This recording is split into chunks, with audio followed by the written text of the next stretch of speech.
ఎప్పుడైనా exams results వచ్చాయి అంటే ఎగ్జామినేషన్లో పాల్గొన్న అంటే ఎవరైతే పిల్లలు ఉంటారో వాళ్ళ పేరెంట్స్ ఖచ్చితంగా వాళ్ళ మీద ఒక కన్నేసి ఉంచాల్సి వస్తుంది. ఎలా అంటే బాగా చదువుతున్నాడు కదా అనే లోపే ఫెయిల్ అయ్యారనే దీంతో ఆత్మహత్యలు చేసేసుకుంటున్నారు.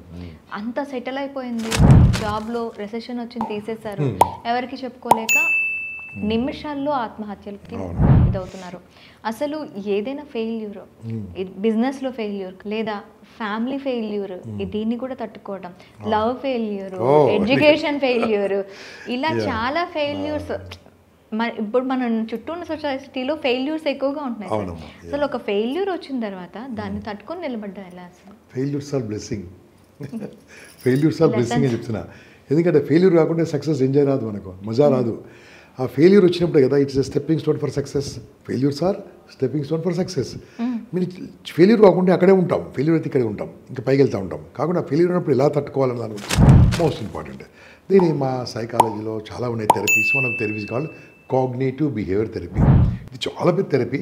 మనం అర్థమయ్యేటట్టు సింపుల్గా మాట్లాడుకుందాం. ఈ థెరపీలో ఏందన్నమా అంటే ఎందుకు failure, for example stage fear, stage మీదకి మాట్లాడే భయమే. ఓకే, కొంతమందికి స్టేజ్ మీద అసలు ఫియరే ఉండదు. ఓకే, స్టేజ్ మీద ఫియరే ఉండదు అసలు, ఈ మనసులో ఫియర్ ఉంటుంది. ఈ ఎగ్జామ్ ఫెయిల్యూర్, ఎగ్జామ్లో ఫెయిల్ అవ్వడానికి కారణం ఏంటమ్మా? వీడు చదవకపోవడం, అంతే కదా, వీళ్ళు చదవకపోవడమే కదా. అంటే ఫెయిల్యూర్ అయిందంటే అనుకోవాలి, yes I fail this because I have not studied well. So this is an opportunity to improve my self. Improve my self, that is good and ఆ రకంగా ఆలోచించాలి. బిజినెస్ ఫెయిల్ కావడం కారణం ఏంది?